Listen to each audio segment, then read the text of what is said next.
refuses to join the Nuclear Non-Proliferation Treaty.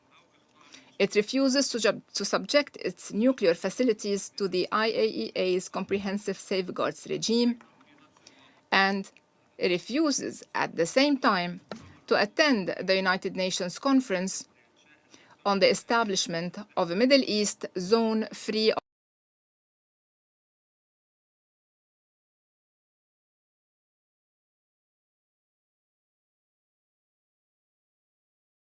the seventh consecutive year at the United Nations last November, with the active participation of the Islamic Republic of Iran in all its sessions, and with the continued boycott of Israel and one permanent member of this council.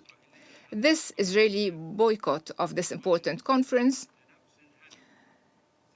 is clear, although the conference seeks to achieve the same goal, which is to eliminate the ambiguous nuclear capabilities, both Israeli and Iranian.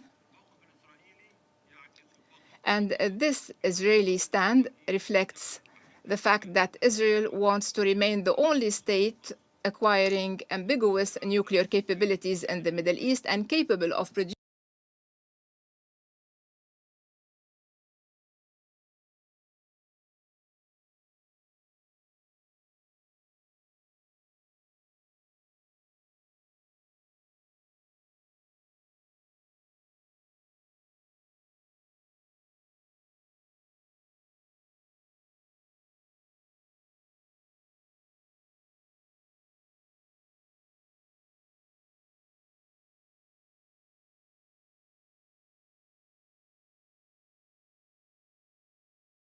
the General Secretariat of the League of Arab States have issued an official statement from which I quote: "The General Secretariat of the League of Arab States strongly condemns the Iranian attacks on the state of Qatar, the Kingdom of Bahrain."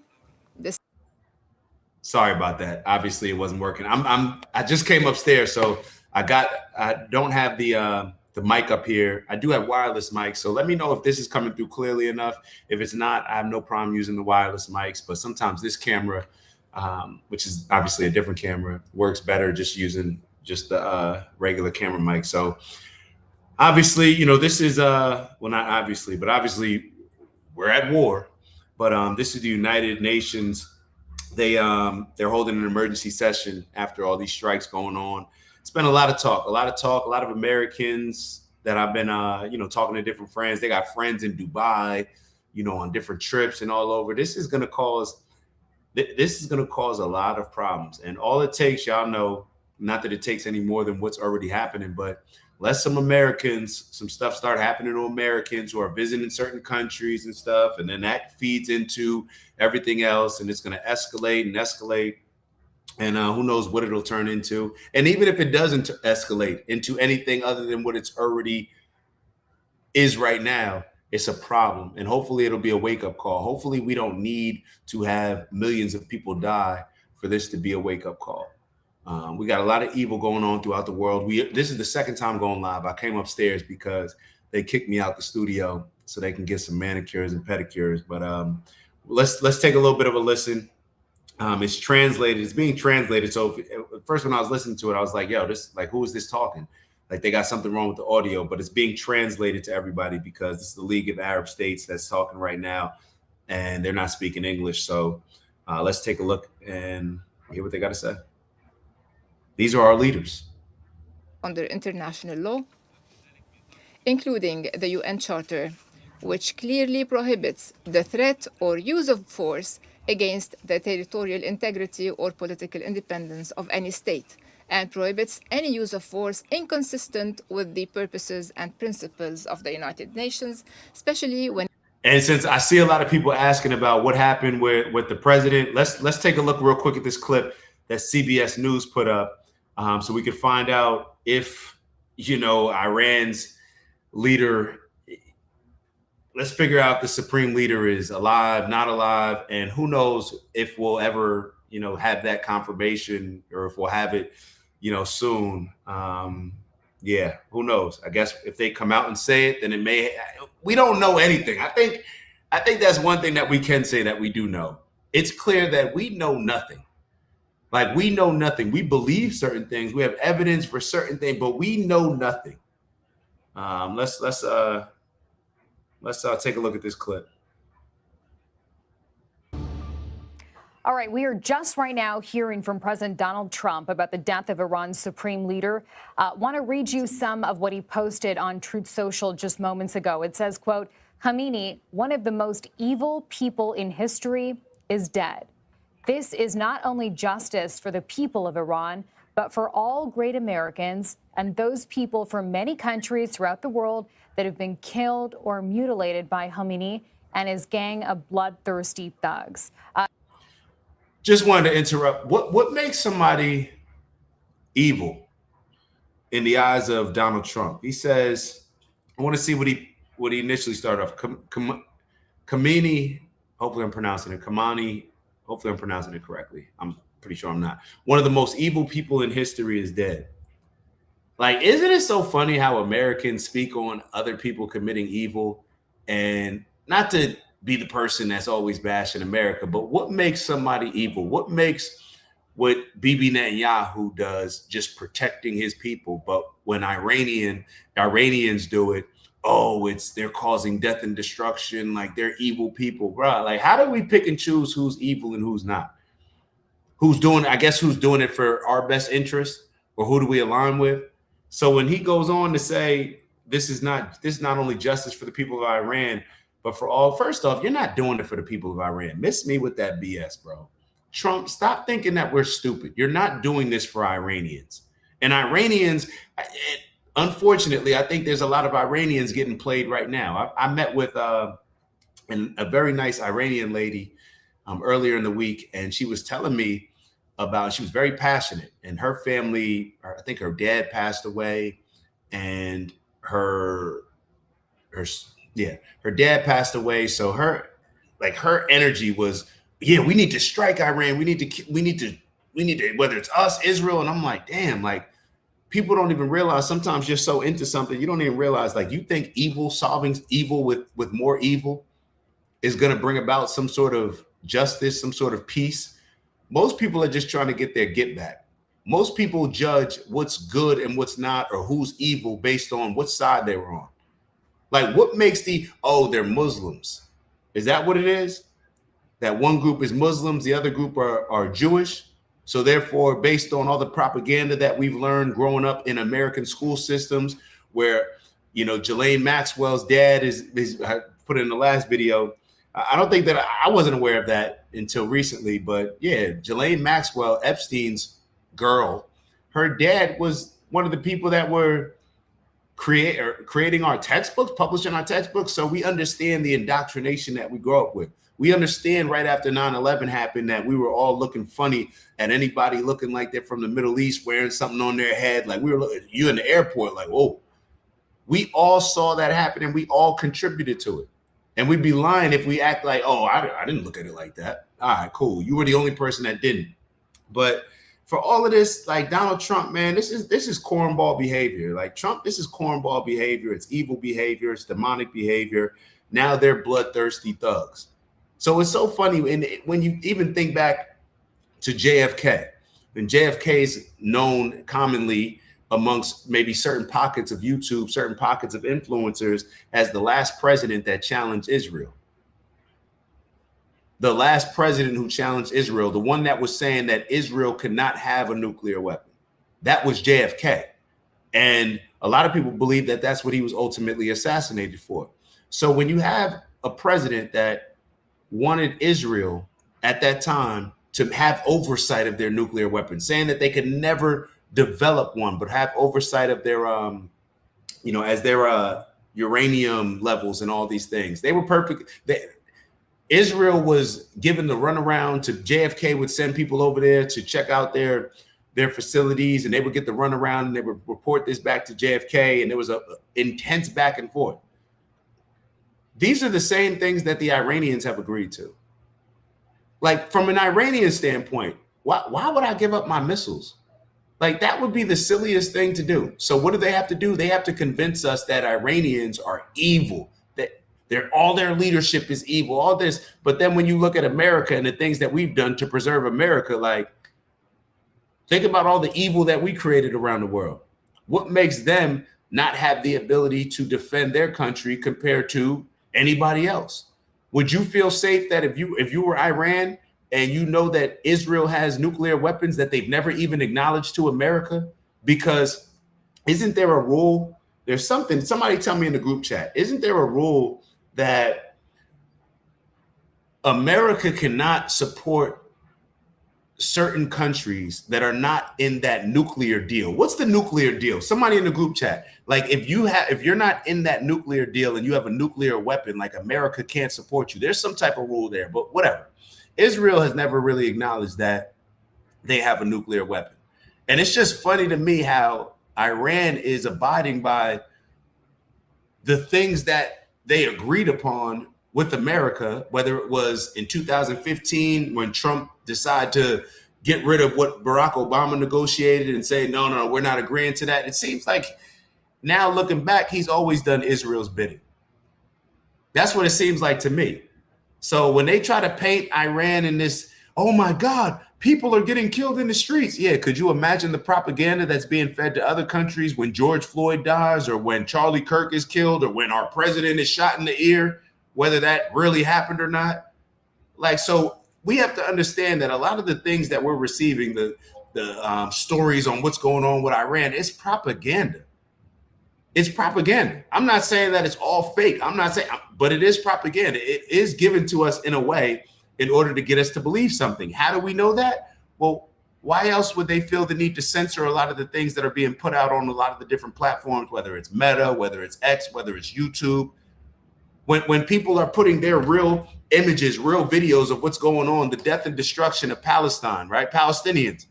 Why do they feel the need to censor that? Shouldn't they want to be pushing that to let us know exactly what's going on? No, they want to push things only from their platforms that align with the propaganda that they want to put out. There's a reason why a dude that who's the guy that just took over TikTok, Ellison's son, whatever. There's a reason why now they're putting people in place where you can't say Zionist on these certain platforms, or it's gonna, you can't say it in a flattering way, or it's gonna be seen as hate speech.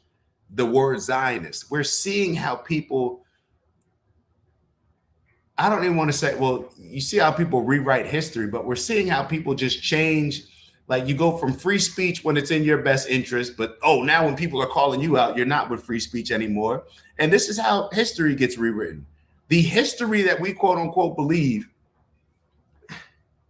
because we don't know, it's all been just based on propaganda. Every story has been fed to us. And because we've won a lot of these wars and we align with maybe Israel, but just from the standpoint of we won a lot of these wars, we write what happens, right? To the victor goes to the spoils. The victor writes the true story of what really happened in history. We never hear the other people's side. We never hear the other people's side. So it's very interesting with all this stuff. But let's take a look real quick. Hold on. Let's take a look at this. My fault. I know I'm over talking y'all. But like Mike said, history is told by the victors, bro. We don't know anything that has happened. We don't know anything that has happened. They always give us stories here and there. Like a lot of these stories don't make sense. And we just agree. We just accept them. They're not proven to us. We just accept them. But let's take a look more. Let's take a look at the video without me pausing it every 5 seconds. Great Americans and those people from many countries throughout the world that have been killed or mutilated by Khamenei and his gang of bloodthirsty thugs. It is a long Truth Social message. We don't have the entire thing to show you right now, but I want to bring in Courtney Keeley, Middle East reporter, to weigh in on this. There's a part of this, Courtney, where it says the heavy and pinpoint bombing, however, will continue uninterrupted throughout the week or as long as necessary to achieve our objective of peace throughout the Middle East and indeed the world. What do you take away from that when it comes to now the scope and size of this operation going forward? And that's what just happened. I'm speaking to a friend whose parents are in Tehran and she can't reach them. And they're 80 and 90 respectively. And she's scared and she's sick to her stomach and she's saying what's going to happen next after these next few days. Will the regime retaliate? We don't know. We can only see a blackout. So I've been reporting on the celebrations, the fireworks post midnight, people taking to the streets. We have not heard. And very quickly, so shout out to my girl Shy, and shout out to Bubbles in the building. I see, did I see Samira? I think I see Samira. Saw Samira up there too. Shout out to Samira. What does this mean to the USA? We may be asking the wrong question.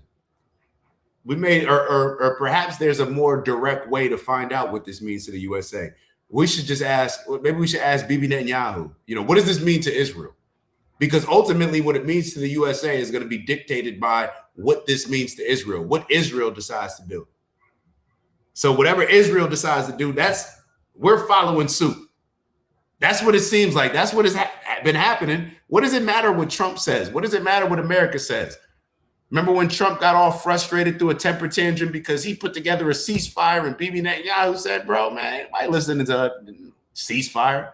You think you run stuff? I bet. Before you wake up the next morning, I'll have bombs going out, and then you can get on TV and say, well, they both don't know what the F they're doing. Trump caving. They both, remember when he went on TV and said, yeah, talking about Iran and Israel, they both don't know what the F they doing. Bro, you were talking to Israel. Stop lying. Stop trying to throw Iran in there just because you were too scared to say that Bibi violated. That's what it comes down to.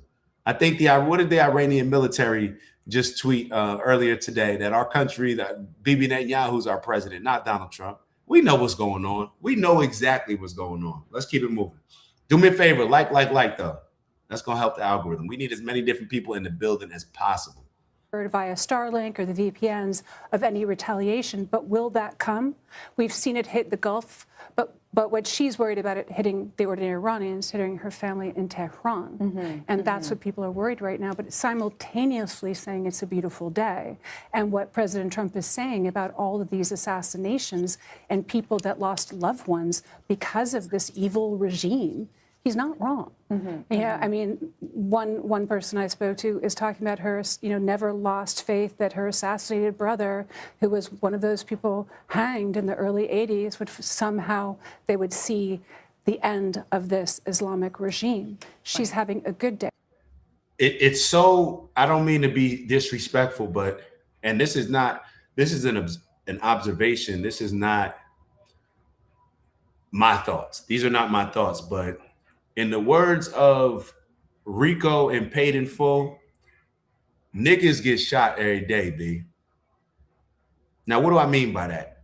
They're trying to bring up all these stories about certain people that the Iranian leaders killed, which were horrible things, let's say. I don't know anything about them, but if they happen, it's a horrible thing.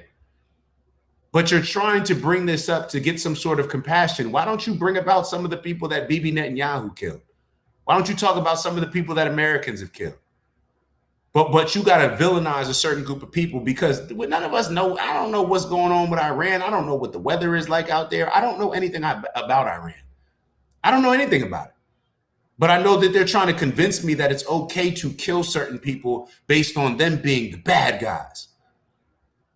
Right? When we watch these cartoons growing up, it's very clear. Oh, that's the good guy. That's the bad guy. We got to destroy the bad guy. But then when we wake up and realize, like, oh, what makes somebody the bad guy again? And what makes somebody the good guy?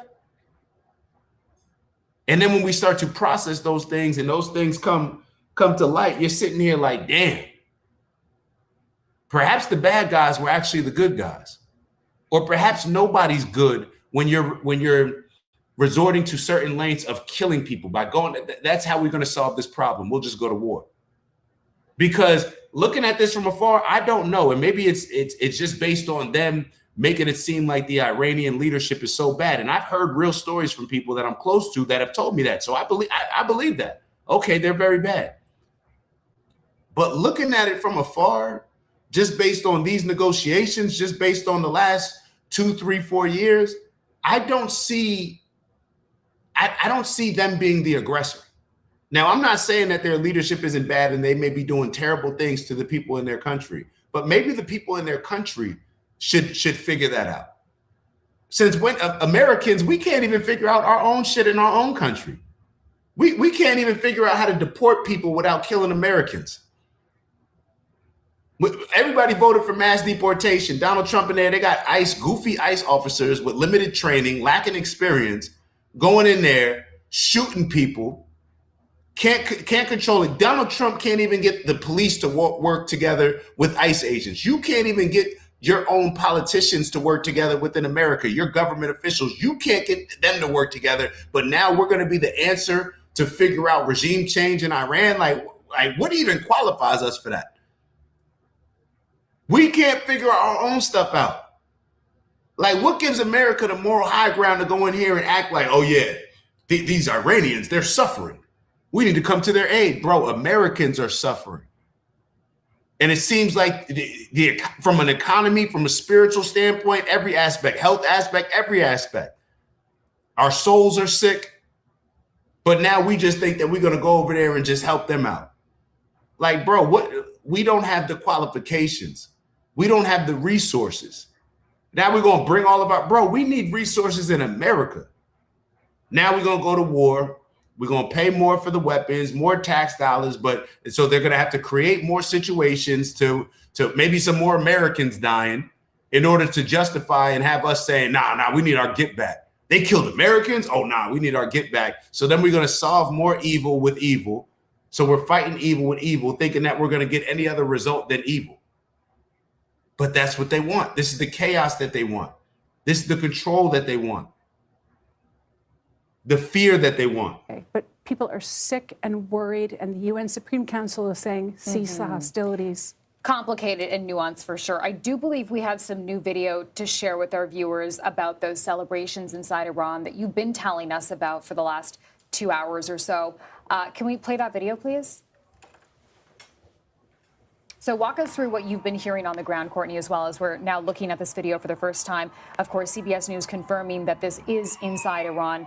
Reaction to Khamenei's death today. Right, so I've been seeing reactions from Shiraz. You can hear people screaming in jubilation. That's not screams, that's screams of joy. Right. Now, people were even defiant during the celebration of the 1979 revolution just a few weeks ago when they were hearing God is great. They were saying death to Khamenei. And now these people are getting manipulated. These people, they're cheering because Americans and Israelis just supposedly killed their leader. Bro, are y'all dumb? Americans don't give a damn about y'all. You think you're really, name a place where America left in a better situation. You think that America cares about Venezuelans? No, we're just trying to extort you for your oil. You think that America cares about Christians in Nigeria? No, they just want the resources. That's why they create this narrative that, oh my God, Christians are under attack in Nigeria. And then you look up the numbers and you realize, like, hold up, man, this ain't even about Christian versus Muslim. Matter of fact, more Muslims recently have been killed than Christians. But they have to paint a certain narrative to get us to care. That's all this is. They just want us engaged and invested in it from an emotional standpoint. So we'll totally disregard any logic that comes with it. That's what they do. That's what they do. Yeah. Shout out to Gabriella. Yeah. Not the oligarchy and the bankers and the rising cost of living. The devil in my life is an old 90-year-old Iranian that I can't spell his name. Bro, what has Iran done to us? What has Iran done to us? I don't know anything about Iran. What have they done to us? Maybe I'm just not informed, naive, ignorant, whatever I may be, but I'm not aware of what they've done to us. Let's keep going. And you hear the narrative that the media is trying to paint. And first off, even from a standpoint, cheering for any death. That's how you know you're living in a sick place, that our souls are sick. Cheering for death of anybody. It's a bad place that we're in. It's a bad place that we're in. And I'm not saying, like if somebody killed somebody of mine like that, I get all that, but it's still a bad place that we're in if we're cheering people's death. We're cheering God's commandments being violated. I can't cheer that. Let's keep it going. they're reacting to the death of Khamenei, and they're reacting with joy. They're reacting with fireworks. Nobody is shy. Let's listen, if we can, to part of it. Is there any audio on this clip? Okay, we're going to go back to that last clip just to see if we can actually hear a bit more of what people are saying there on the ground. Let's listen.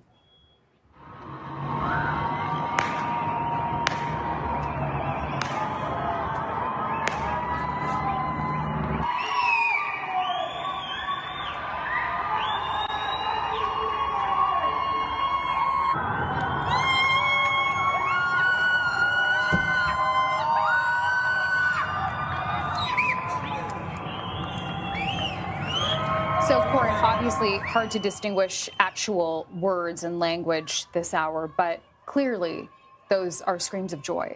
Right, you're hearing whistles, clapping, screams in jubilation, not in pain. And this is happening not just in Tehran, but in other major cities and across the country. We've seen videos of that despite there being a blackout, like I said, for loved ones trying to reach their families back at home. Okay, also want to ask you about another thread from this Truth Social post that we just saw from the president. There is a part where he says, we're hearing that many of the IRGC military and other security and police forces no longer want to fight and are looking for immunity from us. It goes on to say, as I said last night, now they can have immunity. They no longer want to fight. Like, did they ever say that they wanted to fight in the first place, or am I missing out? Like, I didn't get the you talking about when Bibi Netanyahu said they call us the big devils or big Satan. They call us little Satan.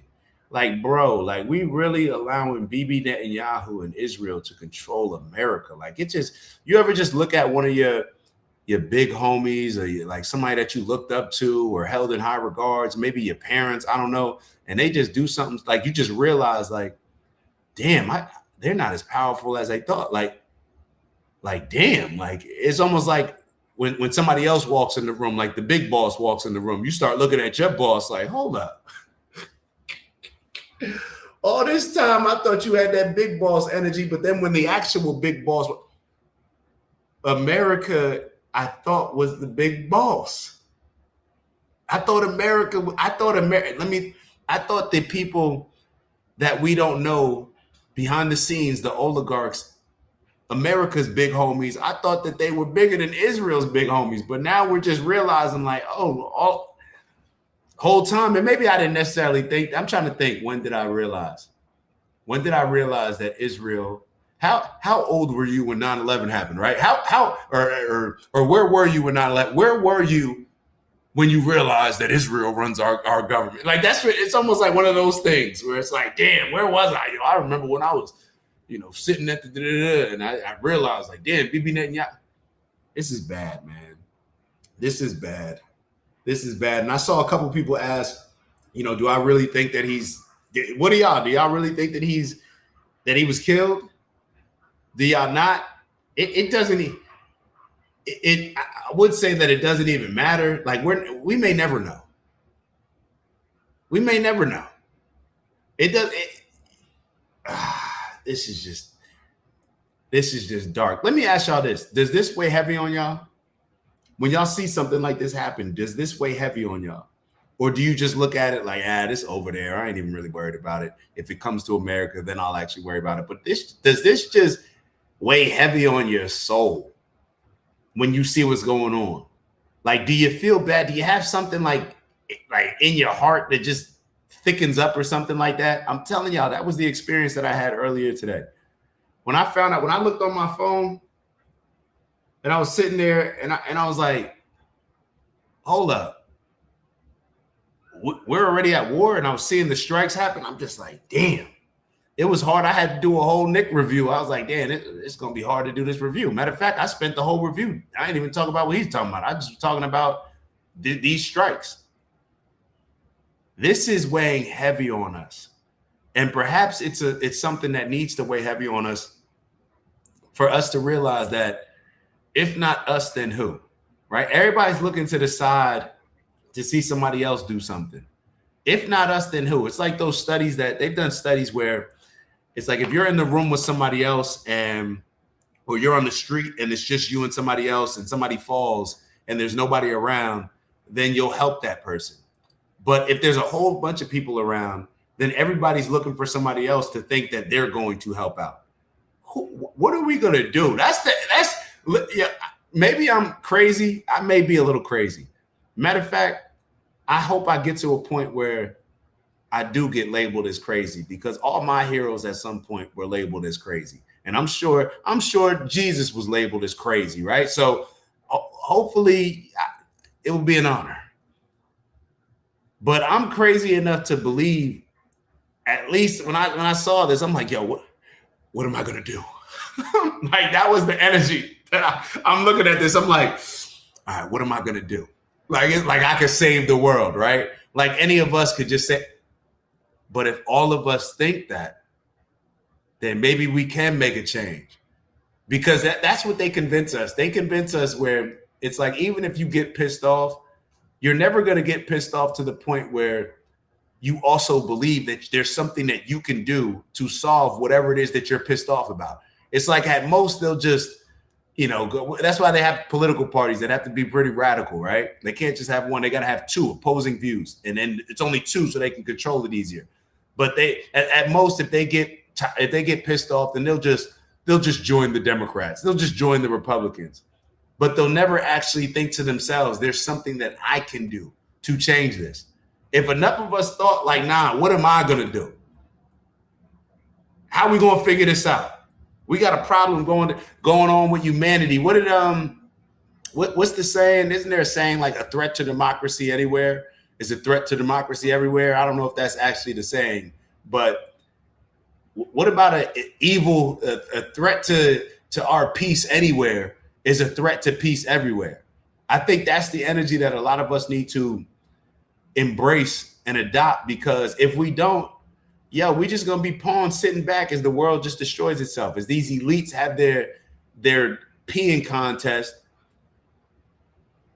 and use us as exposable pawns in this battle. Then we're just gonna keep landing in the same spot, in a very bad place. Well, we're sitting back like, oh my God, well, there's nothing that I can do now. What are we gonna do? We got 49 people in the building. What can 49 people do if each one of us talks to 49 people, shifts the energy, and then those each 49, they start. That's how things compound. That's how movements are created. That's how a spiritual awakening can be created, because that's deep down what we need. Instead of picking sides, who you supporting? Iran? Are you pro Iran or are you pro it, bro? I'm pro human. I'm pro humanity. I heard some noise in the background. Oh, that's the washing machine. Sounds crazy. But I'm pro humanity. We're not rooting for this. This is not a Super Bowl game. Oh, I'm pro Israel. I'm pro Palestine. Bro, I'm pro humanity. I'm pro humanity. So that gives me the ability to call out the BS on whatever side that's committing it. That's why I lean more into calling out the BS that Israel's doing. Israel, y'all my brothers too. Y'all my sisters too.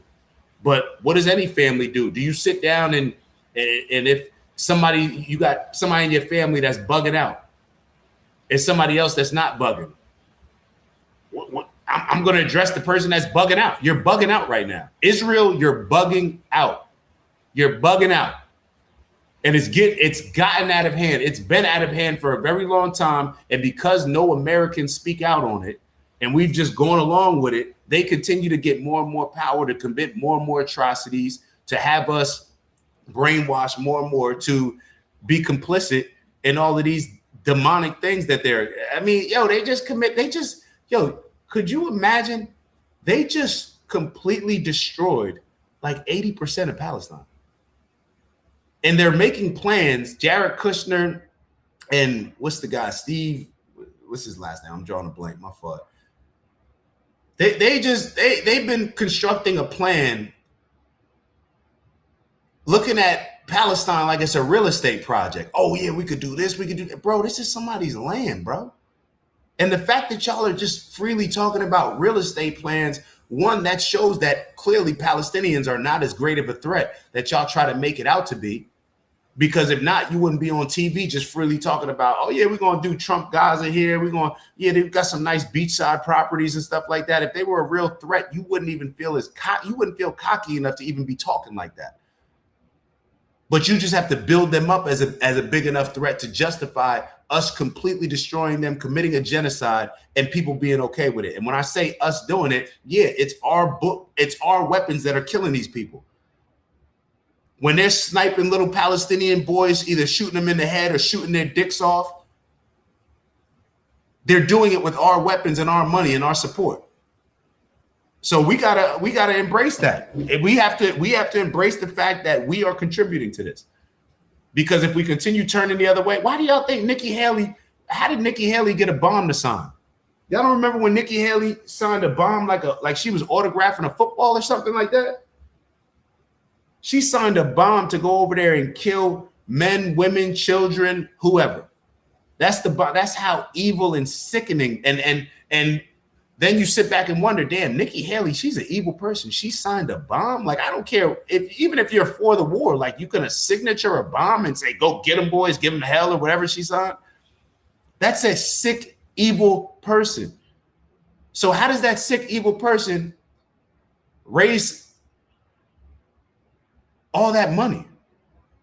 All those donors. Y'all remember Nikki Haley? She had the big bag. She had the big bag that Trump needed to have, and Trump probably couldn't get without Nikki Haley, without saying certain things that he would do for a certain population of people. Bro, you don't give somebody $250 million and expect them to not work for you. Just think about the things that we do on an everyday basis for a lot less than $250 million. You got to come to work on time. You got to be back from lunch after your little 30-minute break. You got to run. You breaking your neck to get back in time. You breaking your neck to get to work. You're miserable. You got to sit around with people. People's breath stink. You got to be around them every day. They're bad hygiene. You can't stand these people. They're annoying. All this stuff because you have to for maybe $20, $30, $40 an hour. So you think Donald Trump's going to get $250 million and those people that give him that expect anything other than him to work for that money? Come on, man. This is, we know what's going on. We know exactly what's going on. Let's keep going with this. Later, they only get death. Hopefully, the IRGC and police will peacefully merge with the Iranian patriots and work together as a unit to bring back the country to the greatness it deserves. That process should soon be starting, and that not only the death of Khamenei, but the country has been in only one day very much destroyed, even obliterated, end quote. So a couple of things here, but this idea that the IRGC and police will now peacefully merge with civilians, is that possible? That's the million-dollar question or the billion-dollar question. And I can tell you that in June, the Israeli strikes before the U.S. strike on Natanz and Fordo and Isfahan took out the top leadership of the Iranian Revolutionary Guard. Then they were replaced. Now the top commander of the Iranian Revolutionary Guard that was appointed after June is now dead. I'm seeing that like the tens of leadership dead. It's not just a Khamenei. It's not just one of his top advisors. It's also people that were heads of the Iranian Revolutionary Guard and the army. Right. And the important thing about this is after June, we never saw fractionalization or fissures between the armed forces, between the Iranian Revolutionary Guard or the Basij. They didn't take off their uniforms or take off their, or just slip off into the night like they did in Syria when Assad fell, like some of the Iraqi soldiers did when they just said, I'm done. And but you are seeing with the top leadership, there's a level of corruption that many would say was obscene with the money that they were making off the backs of Iranians and being billionaires. Some of these people in June that came in are like the managers of the factory as opposed to the top guys up in the executive offices. Okay. And they're like, are they gonna, they haven't made any money, they've been under this oppression, or do they still believe in the cause? Right. Will they, and the ordinary rank and file say, we're done here? Or you know what we're realizing? Or, seeing, I don't know if people are realizing it, but maybe people have always realized it, but all these mainstream news outlets, they know who butters their biscuit. They know who butters their biscuit. I don't think that we'll see even people that hate Trump. A lot of these mainstream news outlets, we may not even hear them be as critical of this as we thought. And maybe this is why a lot of these presidents start wars. I remember with 9/11, when George Bush, I don't think he had a high favorability rating, but then right after 9/11, what did we do? We banded together. Now, a lot of that could be based on, okay, the country's at war, so therefore we need to come together. But what I wish that I could go back, because I wasn't paying attention to the news at that time. I was a freshman in high school. But if I could go back, I would love to listen to what the news outlets were saying at that time. And what I mean is that, and 9/11 is obviously different because that was more of an attack on us. But I believe that the mainstream news outlets shape a lot of the narrative and how we receive the narrative. So let me just use this example. Let me not even use that example.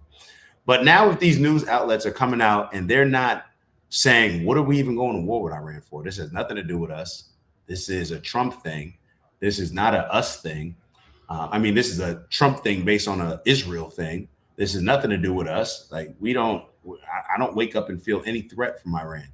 Now I do. Matter of fact, now I do. But if the news outlets were calling that type of stuff out, maybe we wouldn't be as united on these things. Maybe we would sit up and say like, yo, why are we doing this? What does this have to do with anything? And what I'm glad about, which wasn't the case when it came to 9/11, which is now we have a lot of independent platforms. People can jump up, just like I went on live today. There's a lot of influential people, big influencers that are able to ask those questions that the mainstream news outlets are so scared to ask. Because just like they do and say what their bosses tell them to say, just like we do on our jobs, they do the same thing. They do the same thing. So we can't, I know that especially our parents' generation, they taught us, or they grew up thinking that you could just believe whatever said on the news. Somebody has on a suit and tie, like, yeah, why would they wouldn't lie. It's my favorite news anchor. Like, why would he lie to me? Well, because his boss is paying him to form whatever narrative fits what the people that pay all of their salaries want them to put out. That's how it goes. This is not anything other than that. Let me see, man. What's going on, Puff Pass? My fault. Let me move to the bottom a little bit. So Incognito, shout out to Incognito in the building. Incognito said day before 9/11, they said 2.7 trillion in defense spending was missing. Wow. Wow, is that a fact? And then as soon as that happened, we all forget, right? Damn, 2.7? Bubble said, can't trust the mainstream media, too much nonsense. That's a fact. Yeah, and I'm just playing it for this reason. I'm playing it for this reason. So my apologies if I'm not playing. Let me make this very clear. Anytime I play mainstream media, it's not to support their narrative. It's not to even get information. It's important to understand the narrative that they're trying to push. Because I'll be real, whenever they're pushing something, it automatically makes me look at the opposite now. So I want to know what mainstream media, what is my enemy? What are they trying to get me to believe? I want to know that. So therefore I can understand how to properly think and certain questions that may come up. And maybe if I'm looking for answers or something like that, at least I know where not to look. If they're trying to tell me, hey, look over here, then clearly, nah, I'm looking over there. If they're trying to tell me, yo, look over here, I'm trying to look over there. So it may be important for us to understand what mainstream news is putting out, even though it irks all of us. These people are the phoniest, sickest people of them all. They know damn well that their job is pushing out things to the people that they know is corrupt, that they know is only to push a certain narrative. They know. These people aren't ignorant. They're actors. These news, they're just actors. So just like you don't watch a movie and get mad that person played a terrible role. Like there's been certain people. I remember when Sanaa Lathan, there's a movie called The Family That Prays. I think it's a Tyler Perry movie.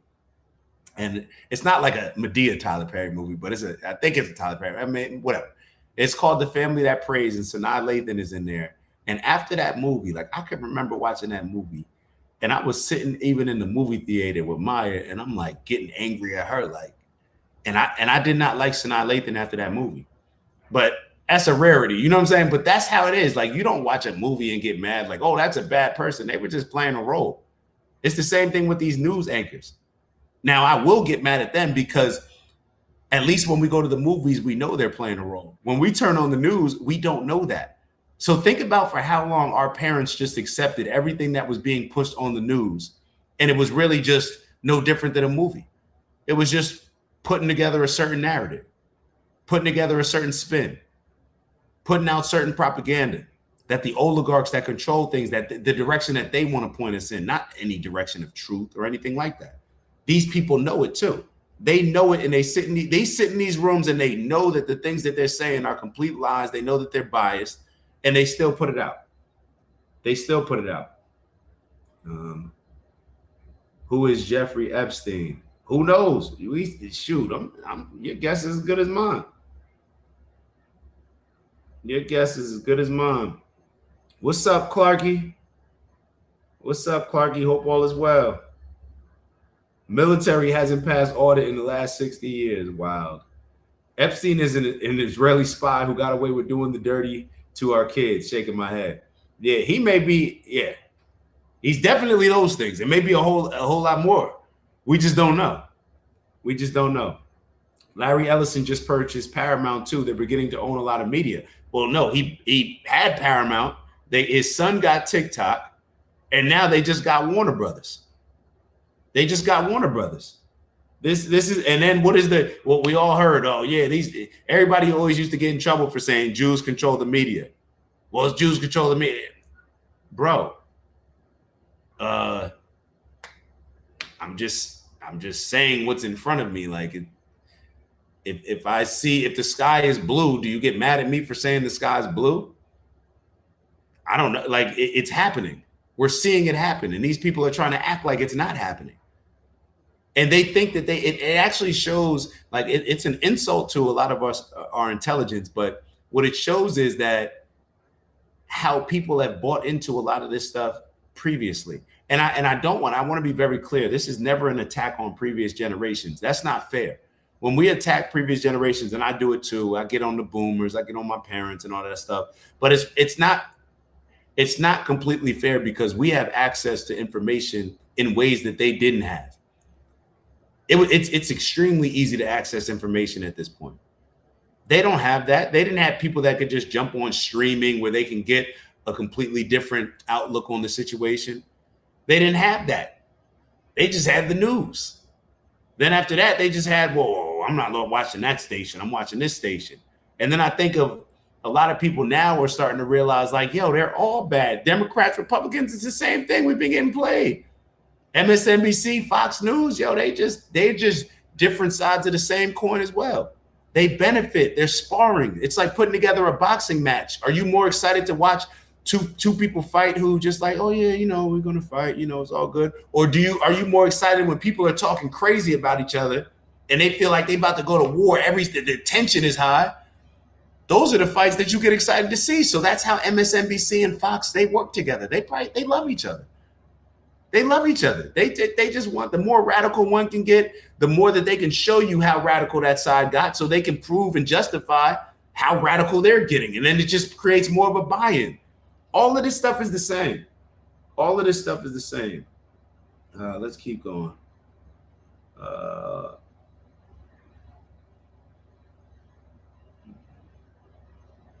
Birds of a feather. I agree, Bows. Different sides of the same shekel. Yeah, man. It's wild. It's but we're not gonna get discouraged. We're not gonna get discouraged. And even though at times we may get overwhelmed, because this stuff is overwhelming.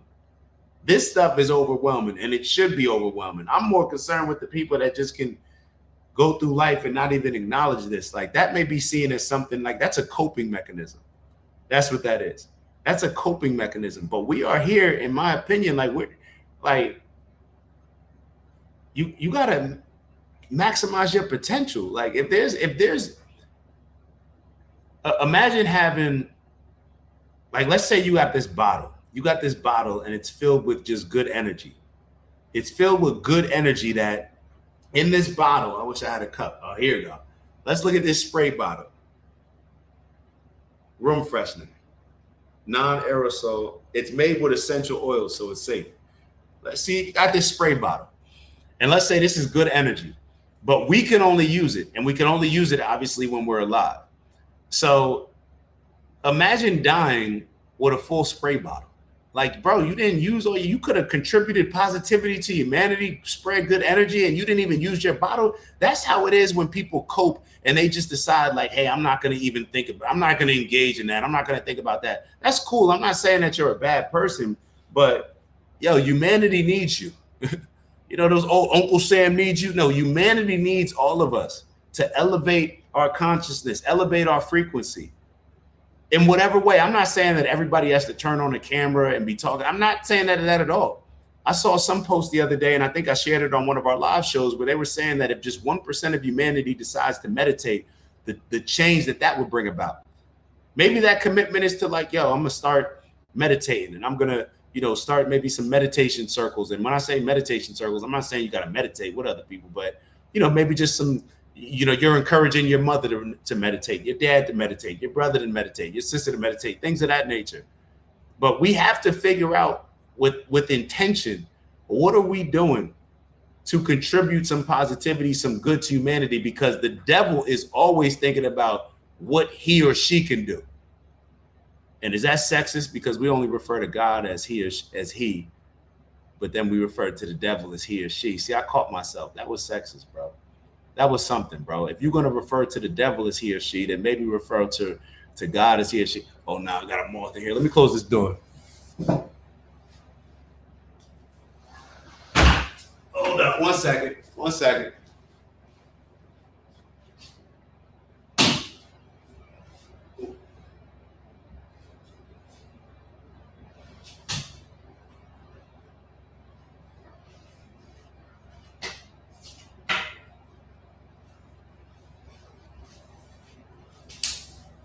All right, my bad. I should have used the cup, man.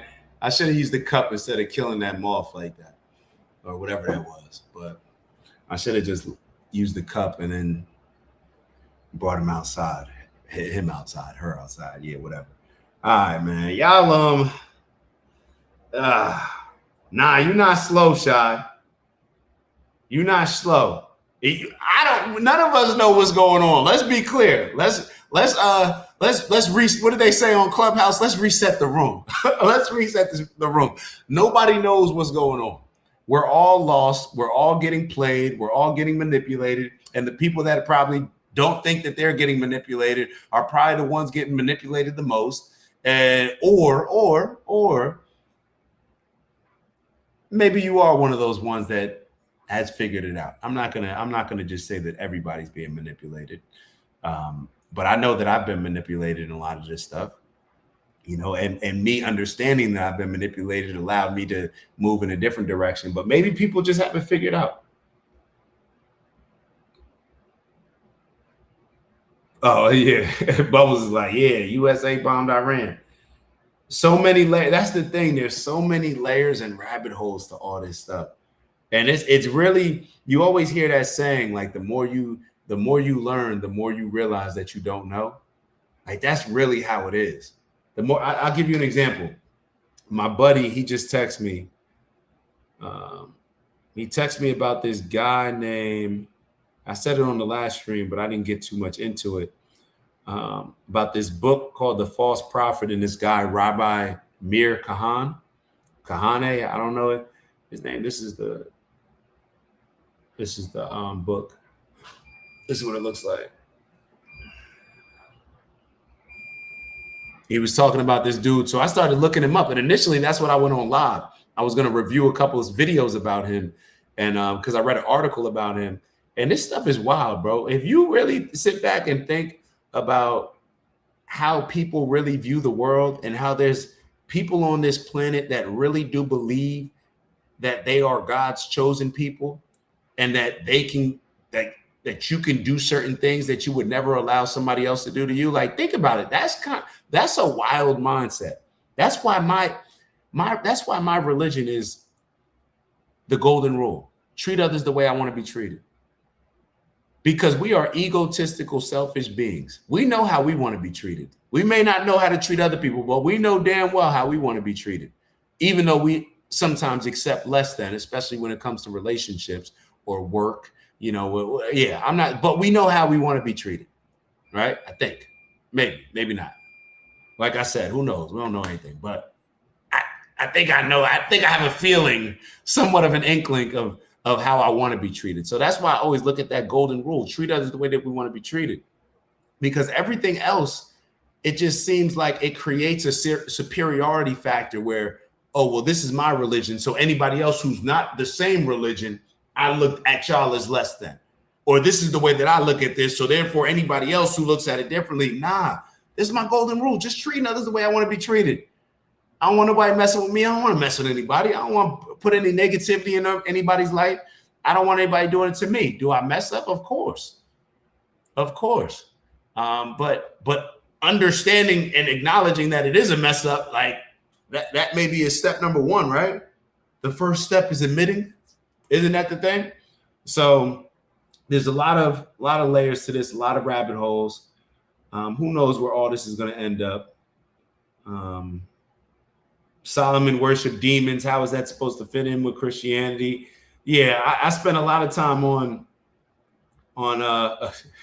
Incognito. Hey, he gonna take me there. I was gonna say I spent a lot of time talking on this initial live that we went on, which is a little bit before this. But Incognito wrote, the Old Testament clearly does not belong in our Bible, and it was only left there to hang it over our head that these people are chosen when they're not. That is a fact, yo. If you believe that God chose a certain group of people, I don't know what type of God you rocking with. But if you think that a God chose a certain, like, that's bad parenting. That's bad parenting. That's what that is. If my God, the Father, if picking and choosing favorites and picking and choosing, like, you're the child, yeah, nah, that's bad parenting, in my opinion. Maybe that's the norm. I don't know, but I don't know. But yeah, Clarky, hey, I gotta go too. Keep up. Clarky said Clarky's gotta go.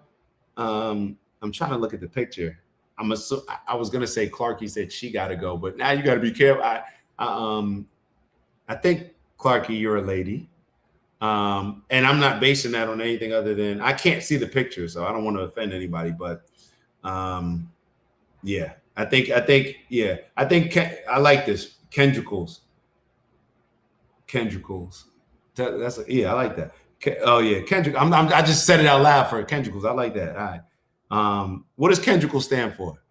But Kendrickal said it's like rowing in a pond and realizing you're rowing in an ocean. The shores is all the knowledge you know, and the pond you started in makes you realize what you think you know, and it makes you, that's a big one, and it makes you realize how much you don't know and leads to many more questions unanswered. I'm sorry. Yeah, unanswered. I agree. Incognito trying to go there. Lucifer is the bringer of light, or light bringer. What was Moses conversing with when he saw that blinding light? Sounds to me like they all mess with demons. Look, man, I don't know about how everybody looks at demons, but there's a whole bunch of demonic stuff in that Old Testament. I don't think anybody can deny that. Now, you can make whatever rationale you want, but you still got to acknowledge that there's a whole bunch of demonic things. So do me a favor. We're going to get out of here. So, yo, for y'all that don't typically watch our live, hold on. Don't leave. Matter of fact, hit the like button. We got something that's very important for y'all. Very important, I promise. I promise you it's very important. We typically don't close out a live without doing some breath work. This is what we do. So if you ever catch us on live, we always try. This was a little bit different. Those are typically our live shows. Today, I just felt like a streamer. I felt like today, yo, I'm gonna just be streaming. I had no plan. Usually I got a whole script to go off of. But we're gonna talk about this topic. And even though it never holds true to the script, but at least I had a plan. Today it was just like, yo, we're gonna learn together. So this is what we do, and I think it's very important that we all start embracing. I mentioned before what the breath work and meditation can do. A lot of us don't typically think about our breathing, don't think about meditating, all these things, how they impact us. And I think that they play a very big role, and perhaps will play an even bigger role with things getting more and more chaotic. Mama Lay wrote earlier, be still. I forget the quote that she put up, or the scripture that she put up. Is something like, be still and know that I am God, or something. I think that was what it is. But sometimes just being still and meditating, even though I told y'all, like, yo, we got to make action. We got to do a plan. I'm with all that. But sometimes, like, what is life that we learn? Life is very much about balance, not being too extreme here, too extreme here. Balance doesn't always mean 50-50. Balance means whatever makes sense at that particular time, and understanding that. So this is part of the balance. Let's do our breath work. It's going to be very simple. This is similar to a box breathing style. We do a 4-7-8 technique where it's a 4-second inhale, followed by a 7-second hold and an 8-second exhale. And then we repeat that 4 times. All right. And we focus on every inhaling positive energy, right? Being very intentional with the energy that we're inhaling, right? Inhale positive, empowering, limitless energy. All right. And then on the exhale, we're getting rid of any negative energy, anything holding us back, anything that's getting in the way of us being the best version of ourselves and just being a good person. Like I know what is good, what is bad, but just being a decent person. Like, can we just start there? So, or matter of fact, that's not even the energy that we strive for. Well, think on that exhale, get rid of any energy holding you back from being an amazing person, like accomplishing all your goals, aiming for the fences, all those different things. Just you maximizing your potential, living in your purpose, striving for that purposeful abundance. So without further ado, you can close your eyes. I like to close my eyes and just follow the noise of the yellow dot. And, it's going to be, like I said, an inhale. And on the first ones, you could look at it, but I like to just follow the noise and just be very much locked in. So without further ado, I'm not going to keep talking your ear off. Let's get into it. It should start. We're going to start on an inhale. I'm going to reset this so we can hear that, refresh this so we can hear that first bell, but we'll begin now. Wait, hold on. I had a volume on. We'll begin now.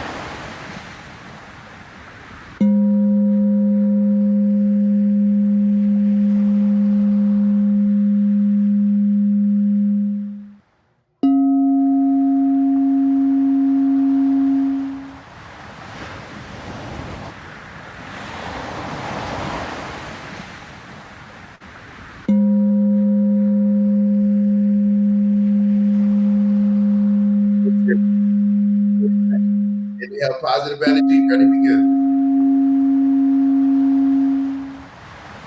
Hold it. So this next exhale is going to be a last one. Get rid of anything holding you back. Get rid of it.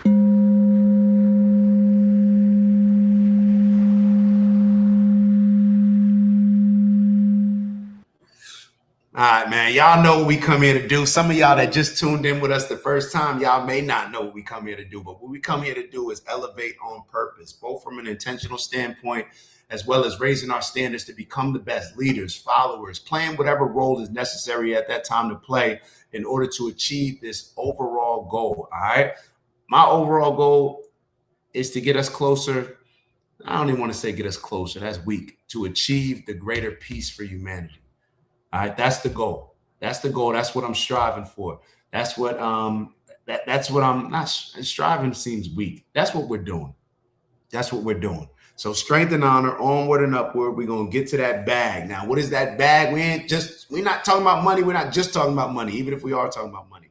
But it's all the things that we focus on throughout the day, throughout the week, throughout the month. That's ultimately going to add up into what's going to be our impact on this world that we like to call our personal legend. All right. So we need to figure out what's going to be our purpose, how we can aim for purposeful abundance, living in it. And a lot of times we got to back into it, back into what are the things that you want to focus on? What are the things you want to focus on? They're going to serve as our North Star, our guardrail while we're going through this journey. All right. And serve as, maybe the inspiration, the motivation, whatever you need at the time. All right. The things that I focus on: peace, love, happiness, health, wealth, and in everything we do, integrity.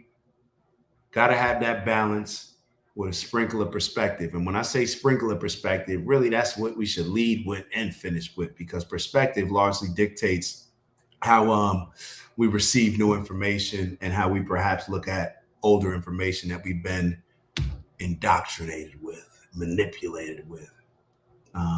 But overall, we still gonna win. I want to be very clear. We're going to win. We're gonna win. And on that note, I'll let y'all go. Peace and love to everybody, man. Appreciate y'all. Always my brother Queens just got me amped, man. All right, so just for all y'all that don't know, and I hate only doing this at the end of the show because I feel like people aren't here as much. But my brother Queens, man, he's been tuning in, watching me when it was just him and my parents and maybe my two devices and Maya, my two devices. And it seemed like it was like 10 of us, but it was really just like 3 or 4. But this is my brother, man. If y'all got some good people in your life, and it gives me goosebumps. Look at the goosebumps. I don't know if y'all can, you see the goosebumps. You saw the goosebumps.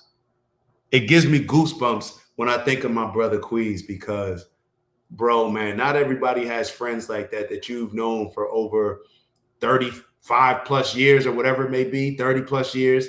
And, you could just rely on people. You could lock in, not having no yes men friends, but people that you can debate with, share ideas. It used to be more debating. Now it's just sharing ideas and really just grow. Because when you got the same intention to grow and to build, bro, we're not debating. We're just trying to figure this out.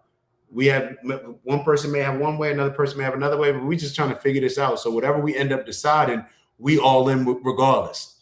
So even my coach used to have a saying, we all wrong, we all right. If we're all wrong, but we on the same page, we'll be all right. We'll be all right.